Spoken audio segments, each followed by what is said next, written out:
Welcome to today's lecture. Start off today looking at models for evaluating strategic performance. The first of the models would be the balanced scorecard.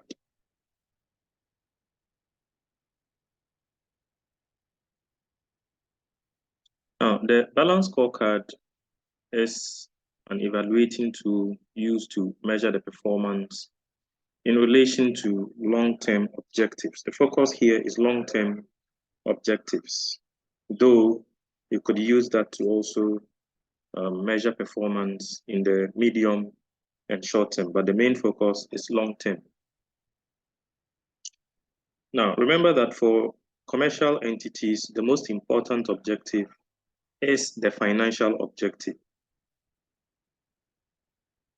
Now, although the financial objective is the most important, to be able to sustain the achievement of long-term financial objectives, it is also necessary to achieve goals or targets that are non-financial in nature, okay, as well as the financial objectives. Now, the concept of the balanced scorecard is that there are several key aspects of performance, which we refer to as perspectives on performance. And targets should be set for each of these perspectives. Now, these different perspectives may sometimes appear to be in conflict with each other when an organization intends to achieve all these perspectives of performance. There will be conflicts. They will conflict with each other. Now, the aim here in trying to manage this conflict is to achieve a satisfactory balance between the targets for each of the different perspectives on performance. Now, these targets taken together provide a balanced scorecard, and actual performance should be measured against all the targets in the scorecard. So that's why it is called the balanced scorecard. You have to balance all these perspectives in order to achieve long-term objectives. Now, although the balanced scorecard approach takes a long-term view of performance, like I said previously, it is possible to set shorter-term targets for each item on the scorecard. Now, in this way, it is possible to combine a balanced scorecard approach to measuring performance with the annual budget cycle and any annual incentive scheme that the entity may be operating. Now, what are the four perspectives of the balanced scorecard? Now, in a balanced scorecard, critical success factors are identified for four aspects of performance or four perspectives. They are customer perspective, internal perspective, innovation and learning perspective, financial perspective. Now, if you look at these four perspectives, customer perspective, internal perspective, and innovation and learning perspective are largely non-financial. The only financial is the financial perspective.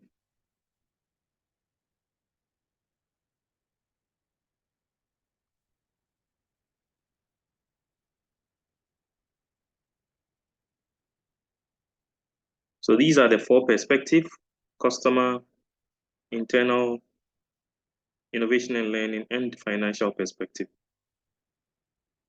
We'll look at them in a bit. Now, if you talk about customer perspective, what are we referring to? We are referring to the value that customers get in buying your products. So you ask yourself, what do customers value? Now, by recognizing what customers value most, a company can focus its performance target on satisfying customers more effectively.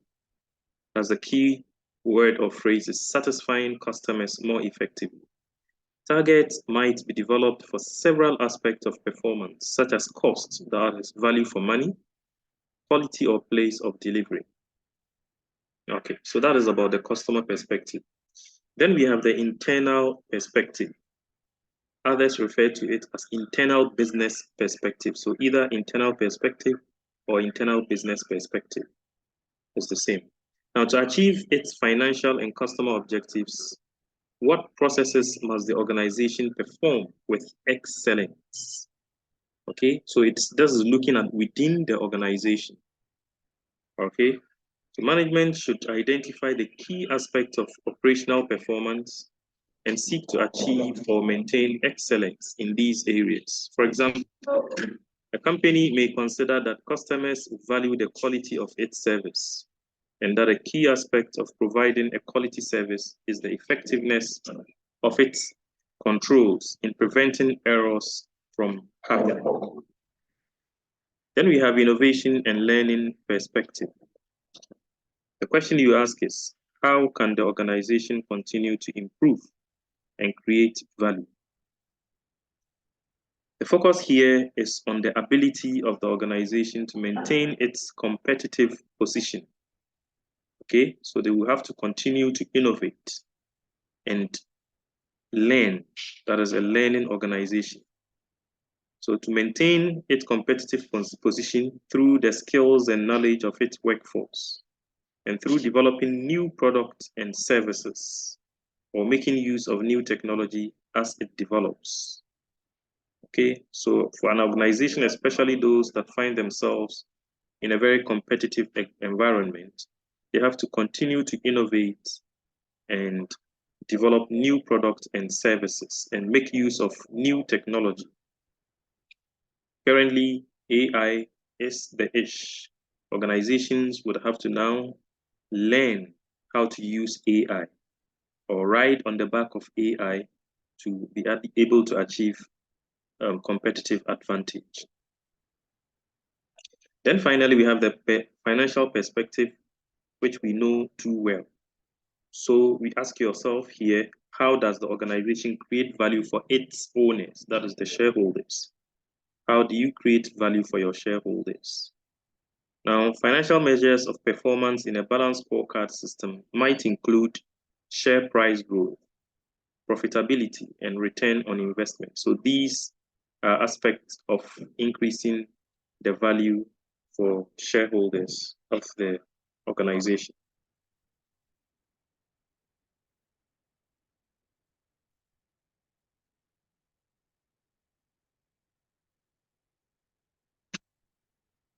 Now, several measures of performance may be selected for each perspective, each of these four perspectives, or just one. So for each perspective, you can have so many measures of performance or KPIs, or you can do just one for each of them to stay simplistic. Now, using a large number of different measures for each perspective adds to the complexity of the performance measurement system. That is the disadvantage. If you pick one for each, it becomes simplistic. Now, examples of measures of performance for each of the four perspectives, we'll be looking at them shortly. So if we take critical financial measures or the financial perspective, there are several financial KPIs that you can look at. You have return on investment, profitability and profitability growth. That is the growth in profitability from year to year or from period to period. Revenue growth, growth in revenue, productivity and cost control, cash flow and adequate liquidity, avoiding financial risk, borrowing, that is gearing. So if you consider critical or if you consider financial perspective, these are some of the measures or outcome measures that an organization can set for itself, okay, and set targets to be able to compare the target with the actual and see whether they are performing well or not. For customer perspective, there are some critical measures that you will not ignore in many organizations. These include market share and market share growth. What is your share in the market? What is the growth of your market share? Okay, from year to year, how many customers or clients do you have within the space? Customer profitability, that is profit targets for each category of customers Are you able to achieve your profit target for each category or for each sector of the market you are dealing with? You also can set a measure on how well you attract new customers, okay? The number of new customers or percentage of total annual revenue obtained from new customers during the year. So that if you have a number of customers you got, new customers you got in the year, how much revenue did these customers bring to you compared to the entire income or revenue you had for the year? And then also you have to measure, or you can measure, the extent to which you have retained your existing customers. The fact that you are getting new customers does not mean you should leave or you should let the old customers leave. So you have to also have a measurement that would determine whether you are retaining your existing customers or not. Customer satisfaction. Are your customers satisfied with your products and services? To what extent are they satisfied? On-time delivery for customer orders. How long does it take you to deliver to customers? So all these are critical customer measures an organization can put in place to measure its performance, okay, in the customer perspective. Then we have the internal business perspective, okay? These are very critical when you are measuring the internal robustness of your organization to be able to compete with others.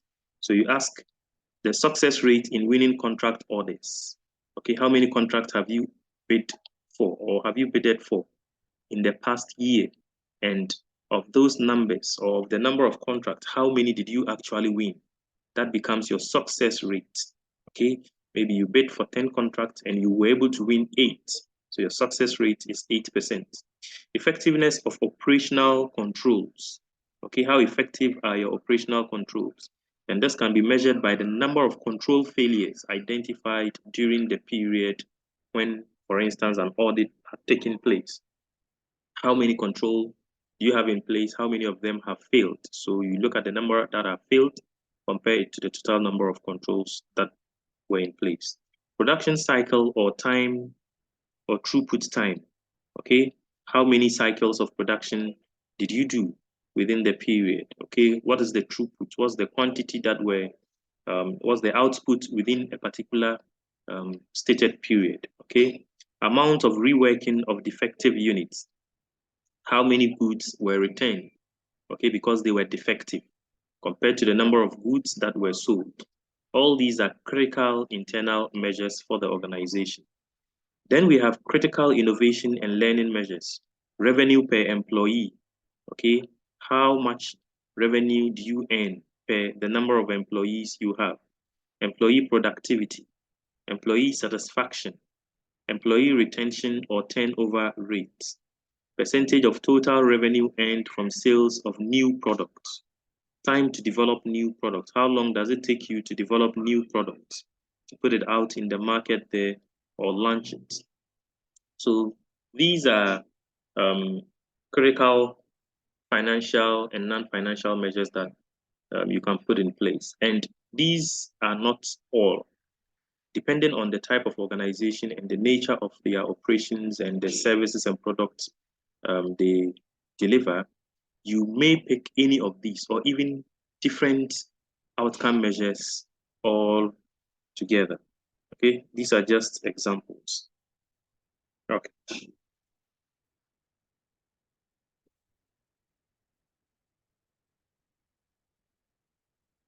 Now, let's look at another performance evaluation tool we call performance pyramid. Performance pyramid. This is how it looks like. Okay.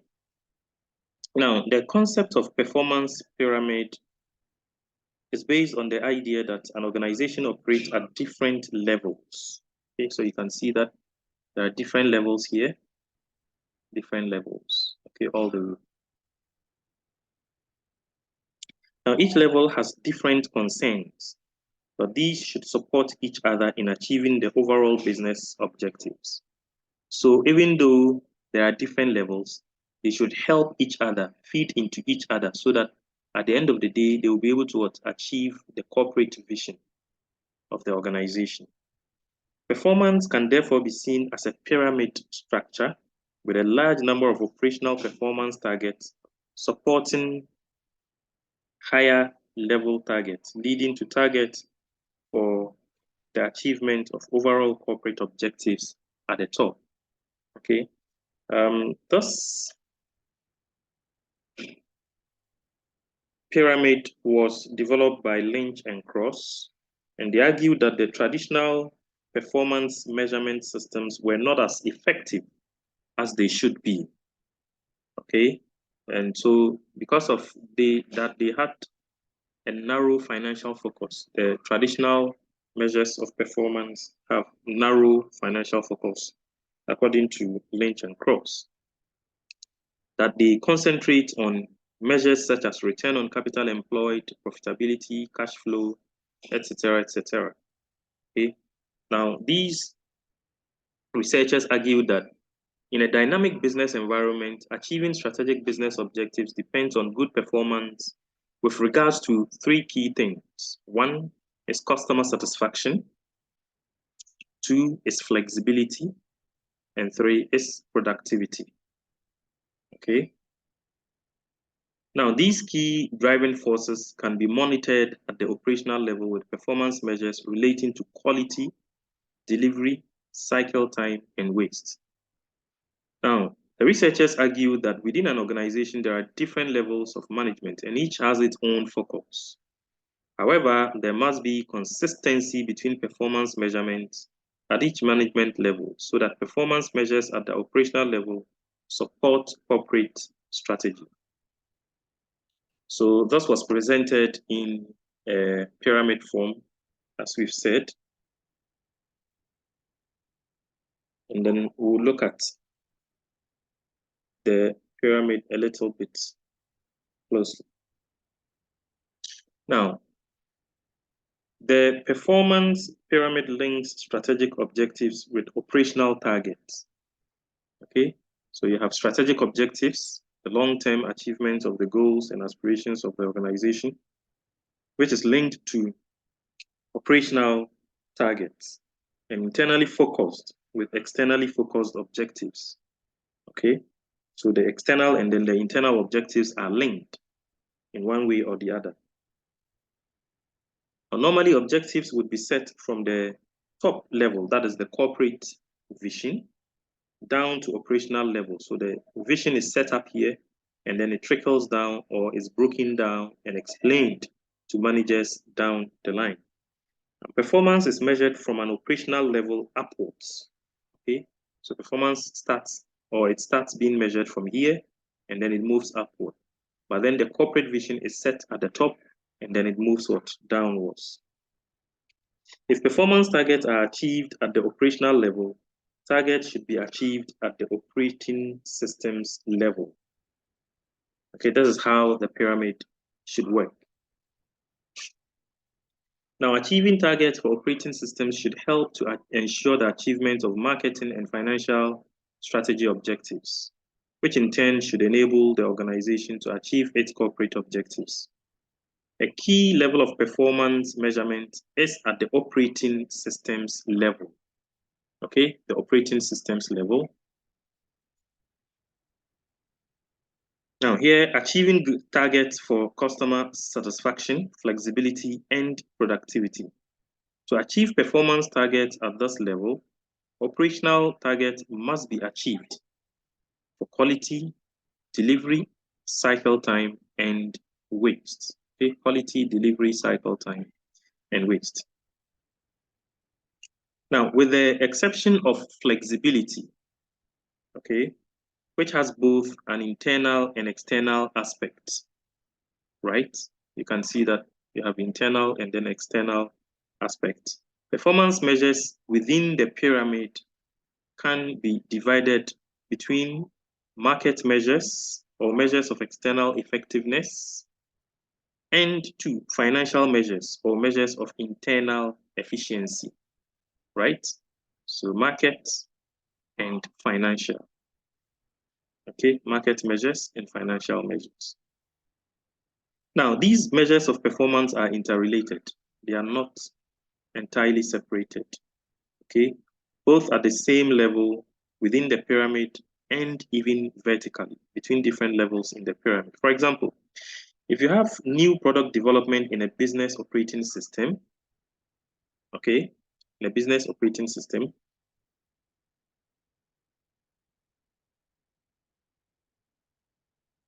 when a new product is introduced to the market, success depends on meeting customer needs, which is customer satisfaction, okay? Adapting measures or adapting customers' attitudes and production systems in order to make the changes, that is flexibility, and delivering the product to the customer at the lowest cost for the acquired or required quality. Another example is achieving improvement in productivity depends on reducing the cycle time from order to delivery or reducing waste. Now, these researchers also argue that performance measures that are chosen should always link operations to strategic goals. I mentioned that earlier. All operational departments need to be aware of how they are contributing to the achievement of the organization's strategic goals. So it means that there should be communication, there should be training, and so on and so forth for the lower managers and staff. Performance measures should be a combination of financial and non-financial measures that are of practical value to managers. Reliable information about performance should be readily available to managers whenever it is needed.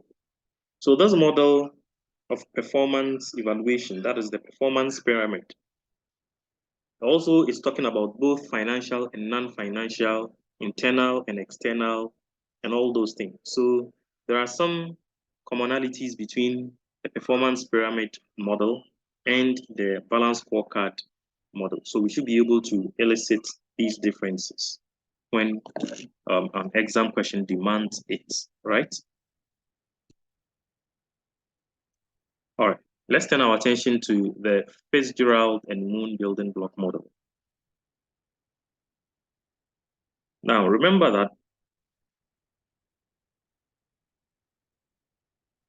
the starting point for analyzing performance measurement in service industries is that companies in a service industry should be able to link their competitive strategy to their operations to make sure that services that they are providing will enable the company to achieve its strategic objectives. Fitzgerald and Moon building block is mainly considering service industry, okay? Performance by service organization.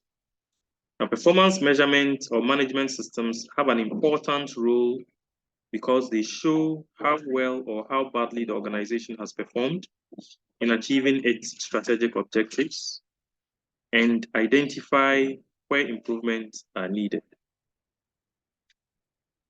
Now, this model suggested that a performance management system in a service organization can be analyzed as a combination of three building blocks.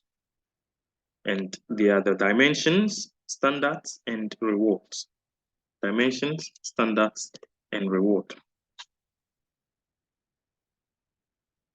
So you can see that they've been set like a block. If you look at how blocks are laid, you see that two blocks are laid, and then another is laid on top of the two midway, okay, so that they will achieve some strength. If you lay this block directly on this block, chances are that this wall will break or fall down. But if you lay it in this manner, then you have a strong wall. So that's why we call it what? Building blocks of performance measurement system. So we'll look at each of them, dimensions, standards, and rewards, these building blocks. So first of all, let's talk about dimensions. Dimensions of performance are the aspects of performance that are measured. Okay, a critical question one would ask is, what are the dimensions of performance that should be measured in order to assess performance? Because there are many dimensions you can look at, but which of them should be measured in order to assess performance of an entity that will be critical for it to achieve its objectives? Now, Fitzgerald and Moon concluded that there are 6 dimensions of performance measurement that link performance to corporate strategy. So they are not just performance measurement, but they also link what performance to what corporate strategy. And they identify the following: financial performance, competitiveness, quality, innovation, flexibility, and resource utilization. So you can see that even this model is also talking about things that the previous two models have talked about. Previously, we talked about innovation in the balanced scorecard approach. Okay, we talked about flexibility in the pyramid or the performance pyramid. We talked about resource utilization there, as well as in the balanced scorecard. We talked about quality, okay, competitiveness, financial performance. Goes through all of them. You can't ignore financial performance. So there are some commonalities. Okay. So still on the dimensions, we've identified what? Or they identified 6 dimensions of performance. And as we've mentioned them, they are what? Financial performance, competitiveness, quality, resource utilization, flexibility. Yes, and flexibility. Okay. So I believe as far as financial performance is concerned, we know a lot. We can talk about profitability in financial performance, growth in profits, profits for sales margins, and so on and so forth. Competitiveness, you are talking about what? Growth in sales, retention rates for customers, which we talked about in previous models, success rate in converting inquiries into sales. If customers inquire, how many of them go on to buy your product or service? Possibly market share, although this may be difficult to measure, okay, in terms of what competitiveness.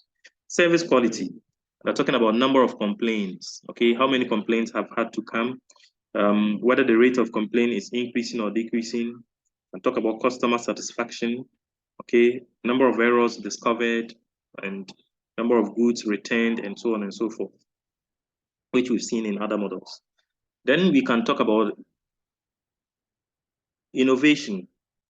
Innovation here, we're talking about number of new services ordered, okay, number of products, number of services that have been put out there in the market by the organization, percentage of sales income that comes from services introduced in the last 1 or 2 years, and so on and so forth.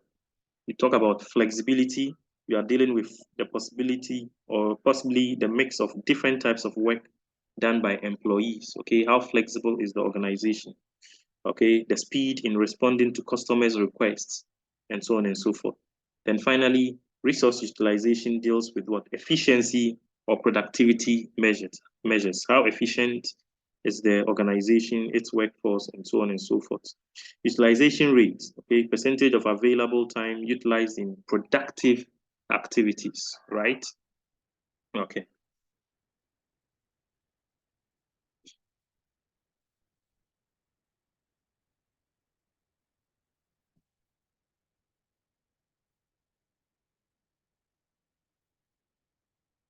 All right. Now let's look at standards. Standards. That is the second block.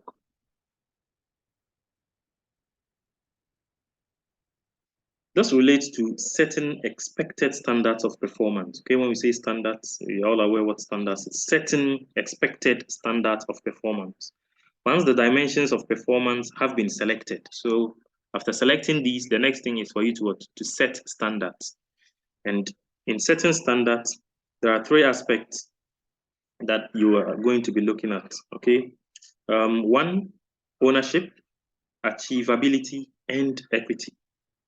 Okay, so to what extent do individuals feel that they own the standards? Okay, to what extent do they feel that they own the standards that have been set, the targets that have been set, that will be used to assess their own performance and the performance of the organization? Do these people accept the standards as their own, or do they feel that the standards have been imposed on them by senior management? Were they part of setting the standards? Okay. Then you can talk about what? Achievability. Do the individuals held responsible for achieving the standards of performance consider that these standards are achievable or not? So if you ask somebody to account to the organization in terms of their performance? Okay, do they feel that these performance standards that were set for them were realistic? Were they achievable or not? So that is what achievability. Then finally, equity. Equity here, we are talking about the fact that are the standards fair or equitable for all managers in all the business units of the organization. Okay. Now, it is important that individuals own the standards that will be used to assess their performance. Okay, in every organization. And these managers are more likely to own the standards when they have been involved in setting these standards in the first place. Okay, again, if an individual accepts or owns the standards of performance, better performance is likely to be achieved when the standard is more demanding and difficult to achieve than when they are standards so easy to achieve, right? Now, this means that the standards of performance that are likely to motivate individuals the most are standards that will not be achieved successfully all the time. It means there are times that they will fall short of achieving these standards. So as much as possible, these standards should be what? Fairly stated. Okay, they should be realistic as well.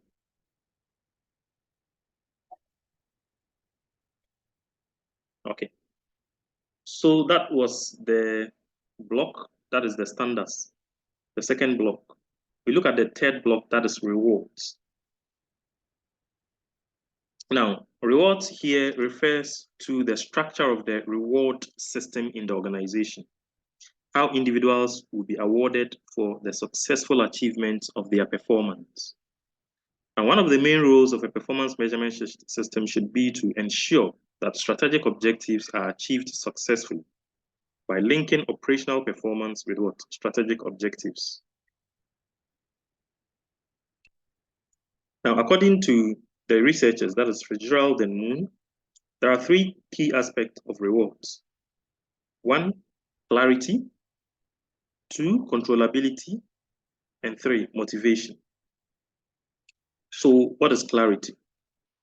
Now, the system of setting performance targets and rewarding individuals for achieving those targets must be clear to everyone involved. There should not be ambiguity. It should be clear. Everybody should know what target that has been set or what targets have been set.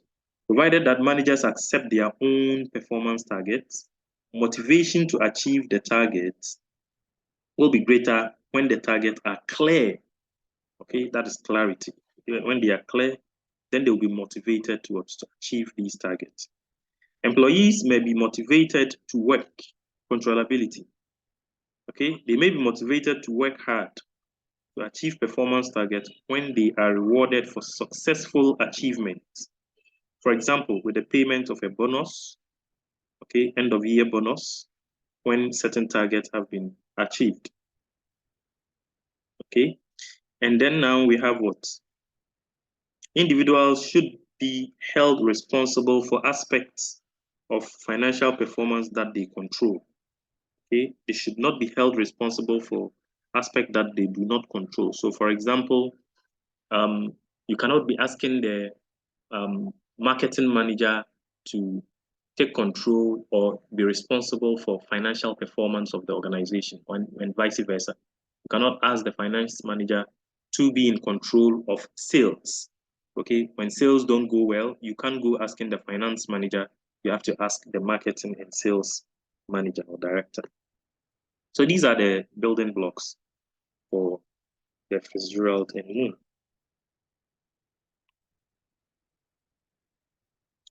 All right, we've talked about CSFs and KPIs in our previous lecture. We'll just do a little explanation on them and then we move on. CSFs, that is critical success factors, and then KPIs, that is key performance indicators,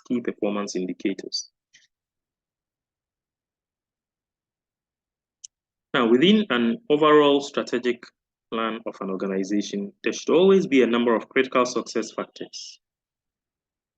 Okay, and by definition, a critical success factor is something that is an essential requirement for an organization. Essential. Key word here is essential requirement for an organization to achieve strategic success and its overall objectives. So there could be many measurements of what? Success for an organization. But which of them are key to this organization? Some of them are not key. So the ones that are key are the ones we refer to as what? Critical success factors. These factors, if you ignore them, the organization will not be able to achieve its what? Overall objectives. Now, for many commercial entities, CSFs include financial factors, for example, profit and return on investment. However, CSF should also include non-financial factors too. It is not only financial. Now, for each strategic CSF, there should be a target for achievement or performance. Okay, if you know what is critical for the organization to achieve its strategic objectives, you should be able to measure it and know whether you are achieving that or not. That is when KPI comes in. Okay. So these targets of performance should be quantitative, ideally, even though some of them are what? Qualitative in nature, so that you can compare actual performance to the targets. Okay, success can be judged according to how well actual performance compares with what? The target. So in doing this, you want to what? Close the target. Difference between your actual performance and your target should be very close. If it is wide, then you have to investigate why. Now, the CSFs and KPIs are established at a strategic level and should be built into the strategic plan all the time. They should also be linked to performance targets for managers at all levels throughout the organization. Okay? It's important. Now, how do you link performance targets and measures? Okay? Performance targets and measures. In a well-structured strategic planning and performance management system and organization, remember that performance targets should be consistent with each other and linked to each other throughout the organization. Okay, senior management should always communicate the organization's long-term objectives to management throughout the organization's hierarchy, from the very top to the bottom. Now, this will enable all managers to see what the organization is trying to achieve and how their particular area of responsibility will contribute to these overall goals. Okay. Again, at a strategic level, KPIs should be established for each critical success factor. Okay, you may have one or two or more KPIs for each critical success factor, and a target for achievement should be set and be included in the strategic plan. Now, the strategic KPIs should be linked to performance target and performance measurement at the operational level of management. Okay, through the drawing of budgets and budget targets. Okay, each target operational managers should support a KPI and a CSF at a strategic level. Actual performance at an operational level is monitored through regular budgetary control reports.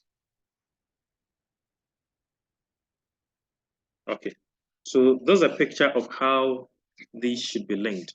So you have the strategic management, which is at the very top, okay, where you have long-term targets broken down to annual targets. And thus should be linked to the operational management level, where the performance targets usually will look at budgets, annual budgets, monthly budgets, and so on and so forth, which should also be linked to the tactical management level. Okay, there should be communication between them, the operational management and then the tactical level management, where performance targets are usually within months, weekly, or daily. They are drawn for day-to-day achievements of the organization's overall strategic goal. So these should be linked. Tactical should be linked to operational linked to what? To strategic. And like we said, the communication should be what? From the top to the down, from the strategic level to the operational level, then down to what? To the tactical level. And in terms of performance and control, it should what? Move both up and down. It should go up from the tactical to operational to strategic, and then strategic down all the way to what? To the tactical level. So this is how they should be linked, so that overall the organization will be able to achieve its strategic goals.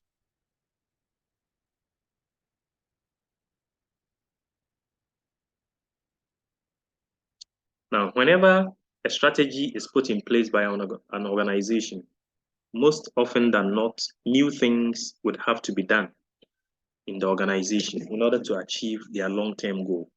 Okay, new things. And so a lot of changes might happen in the organization, and management or senior management should be concerned with how to achieve these targets in the midst of the change. Okay, how do you manage this change? So that is what we are going to look at: strategic change management. Now, in an organization, usually change happens continually, okay, within the organization and even in the market. There's a saying that the only thing that is constant in life is change. Change is constant. It means that change is happening all the time. Strategic development inevitably results in some changes, as we said, which needs careful management. Okay, change can either be a planned change or an unplanned change. Okay, now what are planned changes? Okay, a planned change is a deliberate or a proactive change, and it is intended by the organization. Okay, the entity would have made the change to move from an existing situation or way of doing things to a new situation. Okay, you may change a product from one product to another. You may change a market from one market to another, and so on and so forth. Then we have unplanned changes, which happens in response to developments, events, and new circumstances that have arisen. Those were not planned. The change is not intended and in advance. Okay. Now, with planned changes, the entity might see an opportunity to develop. Okay, the entity has seen an opportunity and they want to take an advantage of the opportunity to develop the organization.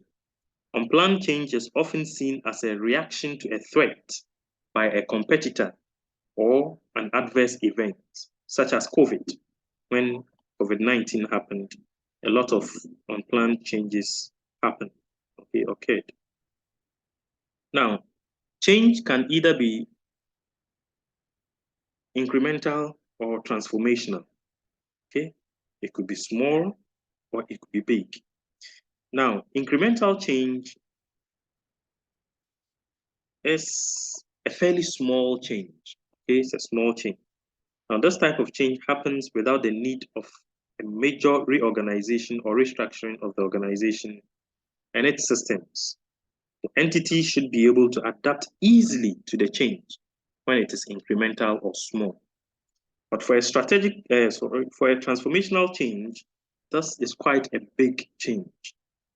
Okay, it requires a major reorganization or a restructuring of the organization and its systems and procedures.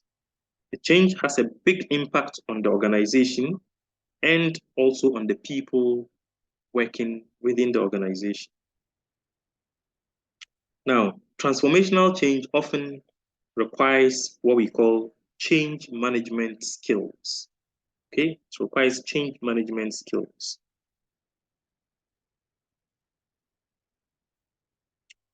And this will be required of the managers who are responsible for introducing that change in the organization.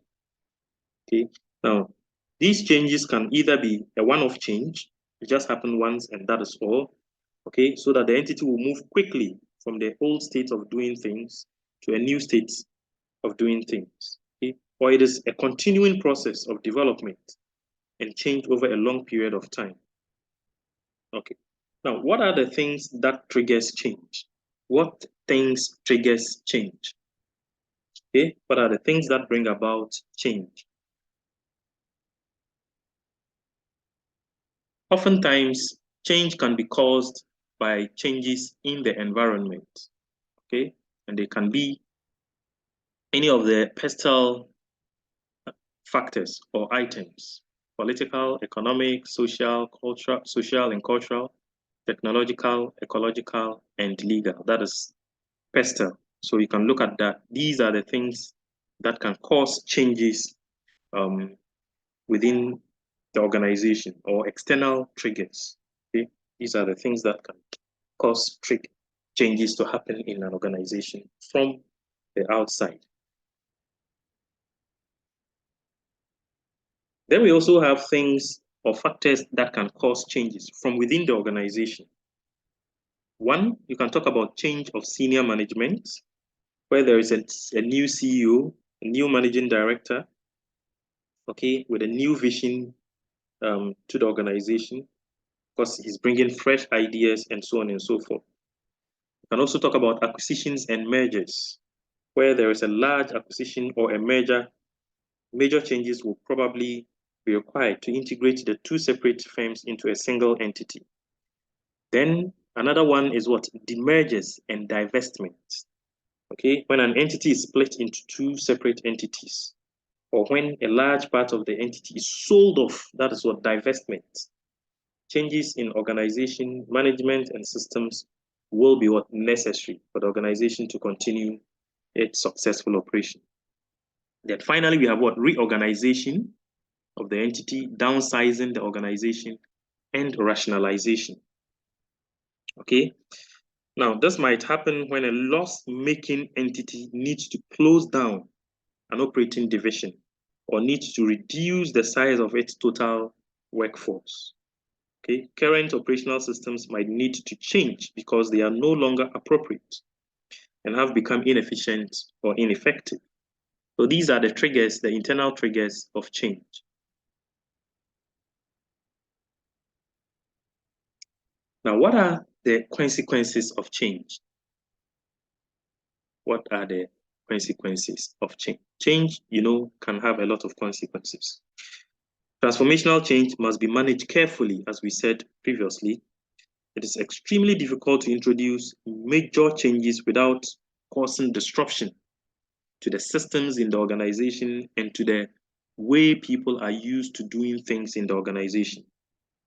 Now, many of these changes fail to achieve the planned benefits because of the difficulties experienced with implementing the change. Change management is a very important and critical thing, and it's difficult, it's not easy, right?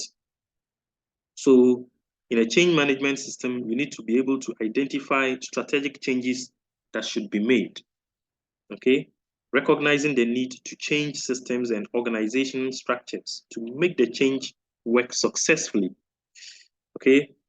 It also requires that you recognize the effects of change on the employees. How is this new change or change going to affect employees? Okay. And then you should also be able to carefully plan and implement the change. You don't do it on a daily basis. Sit down, plan, and then see how you roll it out. Make sure that the changes stick and remain in place. Okay, after even they have been put together or they have been made. All right. Now, in order to do this, we'll look at some models, okay, how to be able to effectively manage a change process, okay?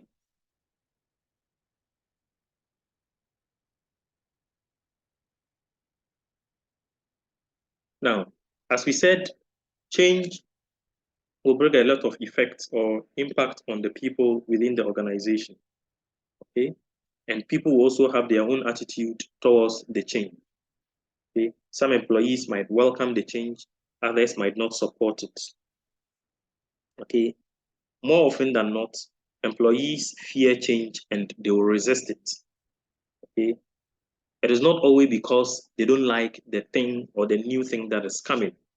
Oftentimes, it is because they are used to staying in their comfort zone. They don't want to change. Okay? All right. Now, attitudes and culture may therefore act as blockages to change. They will block changes. Okay? And there are several reasons. There could be reasons related to the job, reasons related to personal, individual personal fears. Okay. There could be social reasons and so on and so forth. Okay, now let's look at reasons related to the job. Employees might believe that the change will put their job at risk. A new change will make them redundant. Maybe you are introducing what? Computers, and they are currently doing manual. Definitely computers will replace some of the manual work that is being done. Okay, employees might believe that their existing skills will no longer be required. This is why employees often resist major technological changes. Like I said, AI has come. AI has come, and a lot of jobs would be at risk. Employees might fear that their working conditions will change for worse. Okay, so these are really reasons related to the job of an employee for which reason they will oppose the change. There could be reasons such as fear on the part of the employee.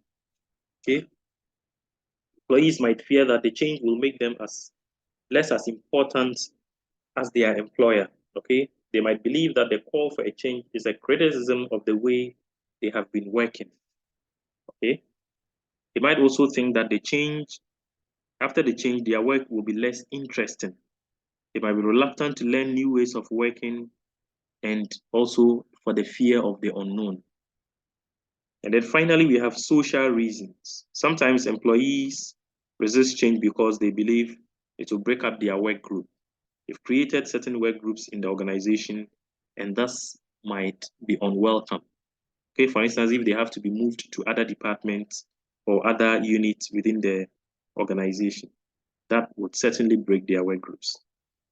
They might think that after the change, they will be forced to work on their own more, and there will be less interaction with colleagues. Okay, they might also dislike the manager who is forcing through the change. They might dislike the way that the change is being introduced without consultation with the employees that are affected in these changes. Okay.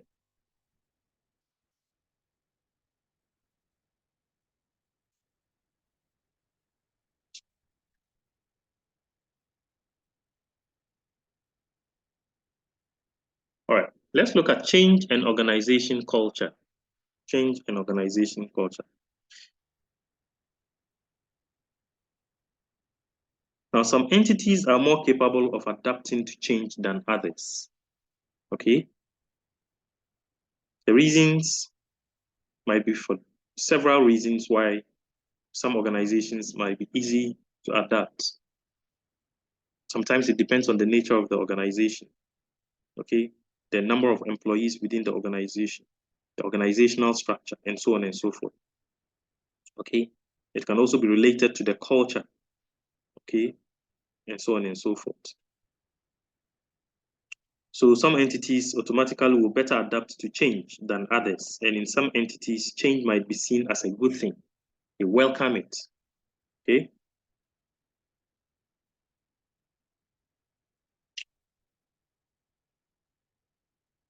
Now it is proposed that there are cultural reasons why an organization might be more change adapt than others. Okay. Simply because of the culture of the organization. Okay. Now, for those organizations that adapt to change easily, okay, they have three main attributes. Okay, we have the imagination to innovate, we have the professionalism to perform, and then we have the openness to collaborate. Okay. Now, when we say imagination to innovate, this comes from a leadership that seeks new ideas for positive change. Okay, leadership that seek new ideas for positive change all the time. And then professionalism to perform. Okay, here the management of the entity are competent at introducing change. In addition, the workforce has been suitably trained and developed and has the ability to support its management in introducing the needed change.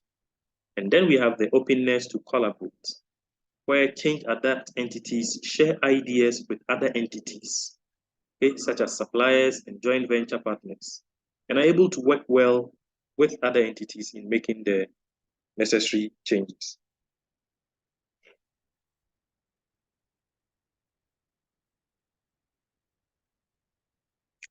Now, how do you manage strategic change?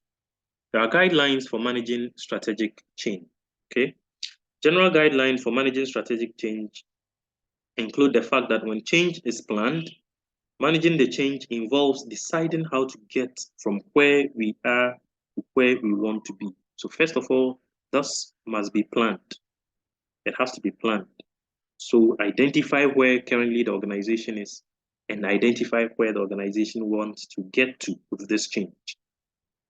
Okay, the change process consists of the planning the changes, first of all, implementing the changes, and then maintaining the change so that there is no going back. Once you commit to change, you don't go back to the former ways of doing things. Okay, and there are several requirements for successful change. Okay, which are referred to as what levers of change. We'll look at them. Levers of change.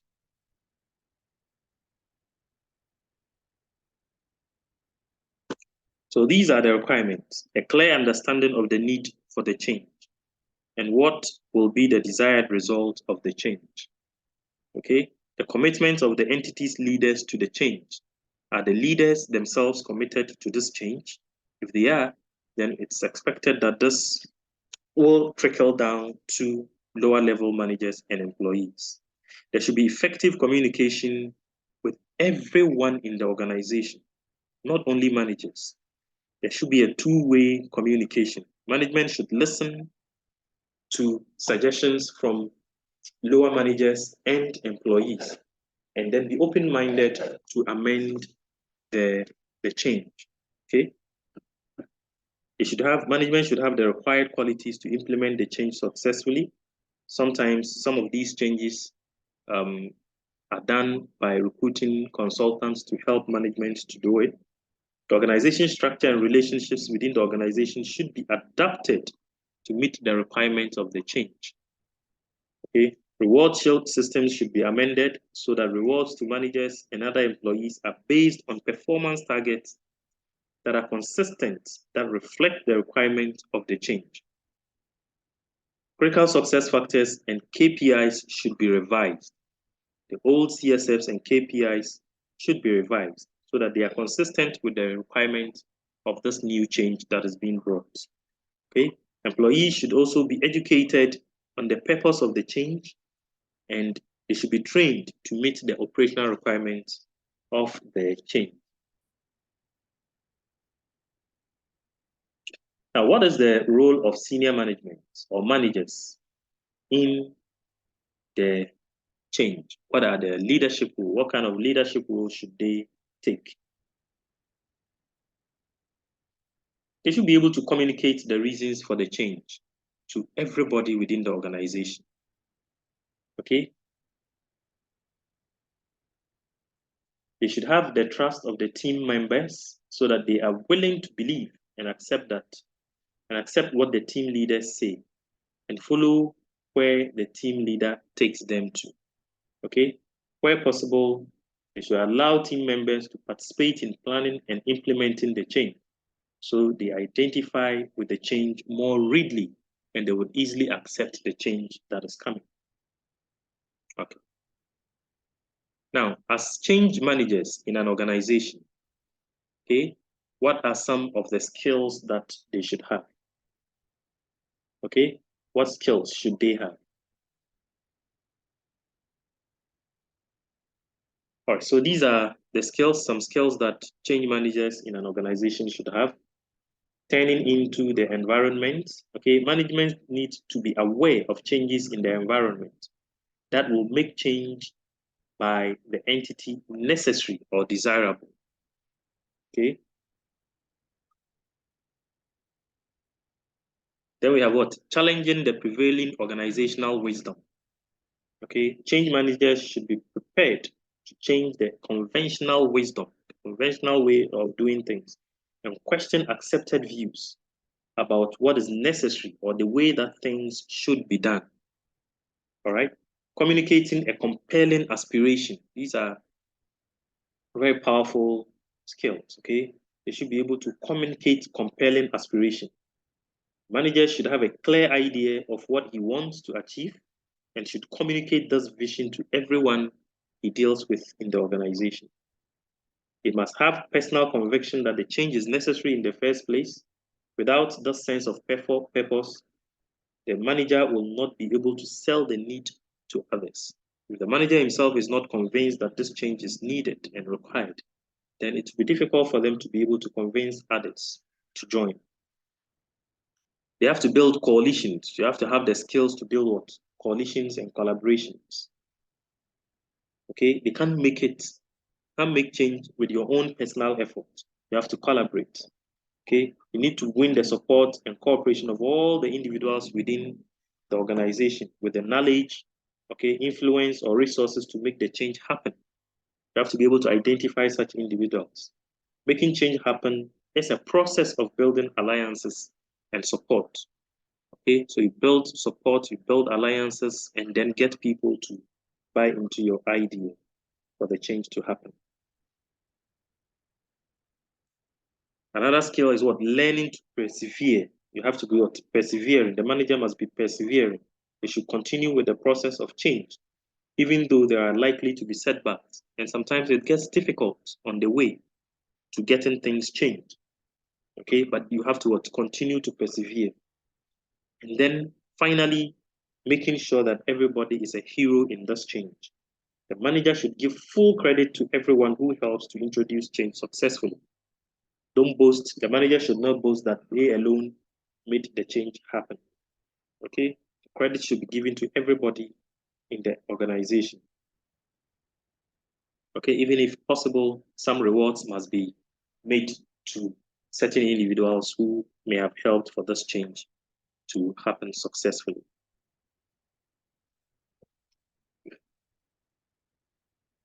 Okay.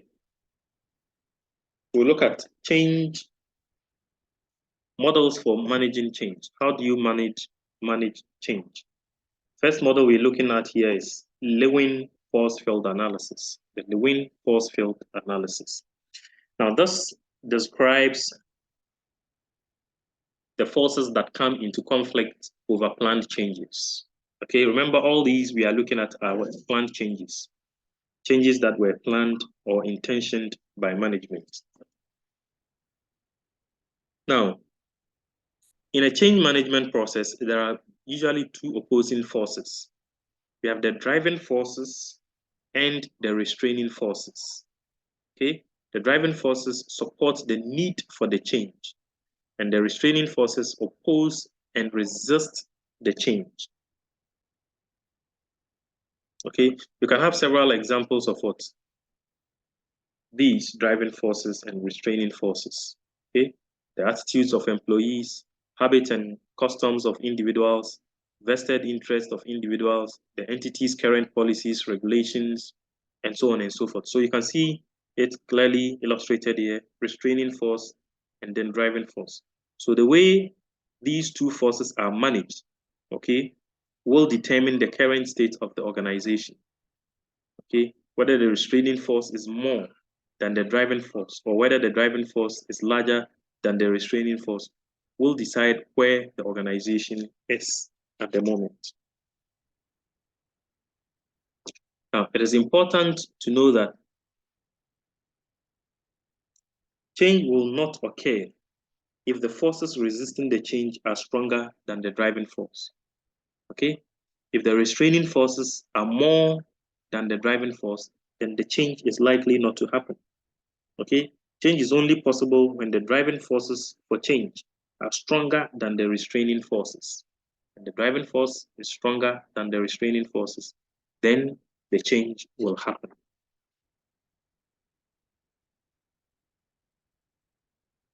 So as a manager, the key task for this change to happen is to ensure that the strength of the driving force, okay, is stronger than the strength of the restraining force. Okay. Now, there are two main ways this can be done. First is to strengthen the driving force for the change. Okay. Strengthen the driving force for the change. Okay. Although this might seem the best answer to strengthen this is to strengthen the driving force for change. It was argued that increasing the driving forces, management run the risk that the restraining forces against the change will also grow stronger. So as the driving force grows, or you increase the driving force, the restraining force will also grow stronger. Okay, so therefore, usually the best approach is not to increase the driving force, but to what? Reduce the restraining force. Okay, instead of increasing this, you reduce this, and once you reduce this, this will automatically what? Increase. All right.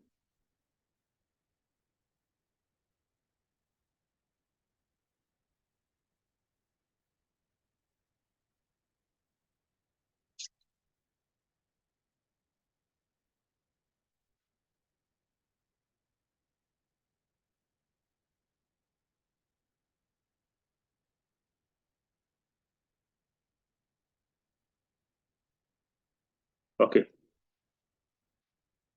The same researcher put forward another model we call unfreeze, change, and refreeze. Let's look at it briefly. To manage change, there are three key variables, okay, or factors. That is unfreeze, okay, movement or the change, and then refreeze. These are pretty straightforward. Now, when we say unfreeze, okay, unfreeze means persuading employees that the change is necessary. Let the employees accept that the change is necessary. Okay, individuals will not want to change anything if they think that the current situation is acceptable. If they don't see the need for a change, they will not help the process. So employees should be encouraged to recognize what is wrong with the current system.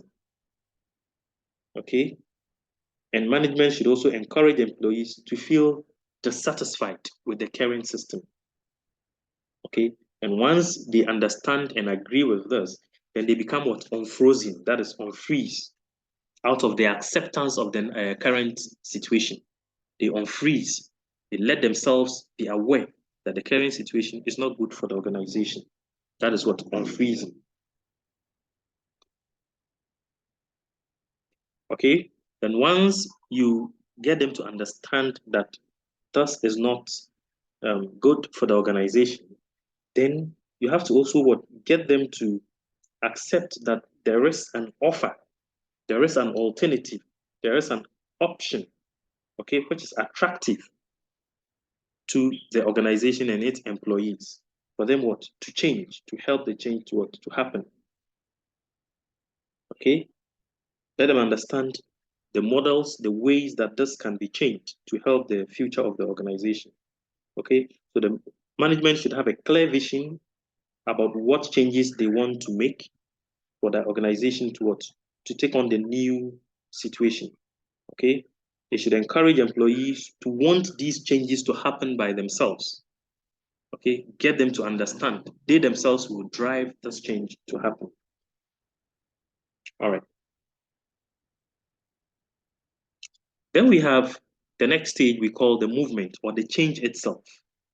Okay, once the employees now accept that the current situation is not good, there's a need to change, and then there's an alternative for us to change, then now you will be able to what?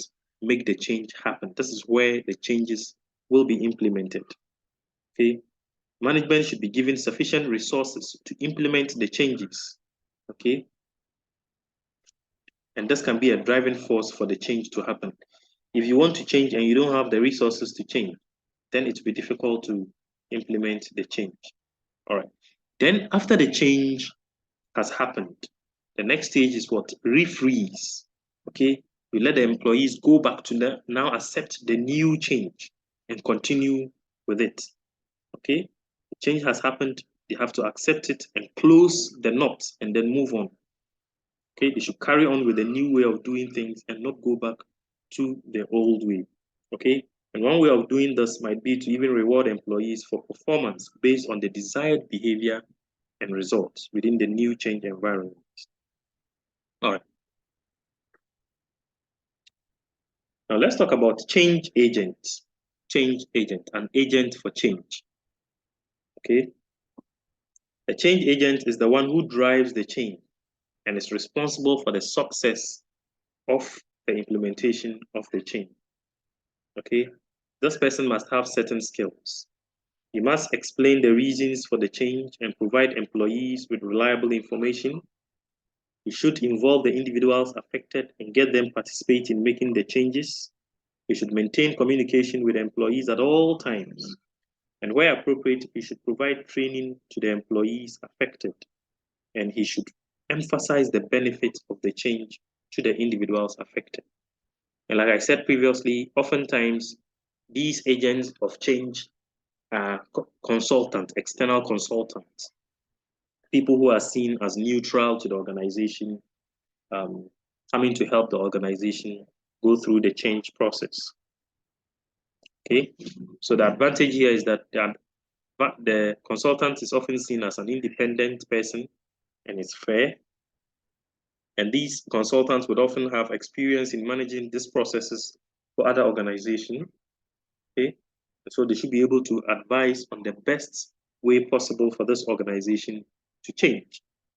Large-scale changes can usually go wrong, can easily go wrong, and management will want all the help and advice available, and these consultants would be available to help with the change process.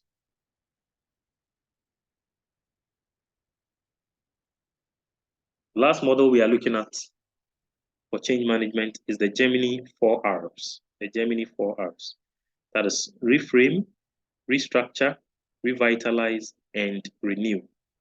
Okay? So here, when we say reframe, simply means to create the desire for change. It is just as saying to unfreeze. Okay? Creating the desire for change. Creating a vision of what the entity is trying to achieve. Creating a measurement system to set targets for change and measure performance. So this is equivalent to what? Unfreeze in the Lewin model. Then we have restructure, examining the organization structure, creating an economic model showing how value is created by the entity, and therefore where resources should be used. Okay, redesigning the processes so that they work better to create more value. All right, and then we have revitalize. Revitalize, this is the entity's commitment to the future, finding new products and new markets that fit well with the entity's environment. Invent new businesses, change the rules of competition by making use of new technology. And then finally, we have what? Renew. Developing individuals within the organization, making sure that employees have the skills that are needed and that they support the change process. Create a reward system to motivate individuals to seek change and develop individual learning and creativity within the entity. So in an exam where usually strategic case study where you would be given a case, volumes of case, okay, you should be able to identify these factors or these elements in the case, okay, you should be able to identify them. Like I said, we'll find time, pick a past question, or we'll look at the pre-scene that will be circulated, and then based on that, we'll be able to set our own questions, and it will cover most of these models we are learning. And so we'll be able to at least predict some questions that would come, handle them so that it would improve our chances of passing.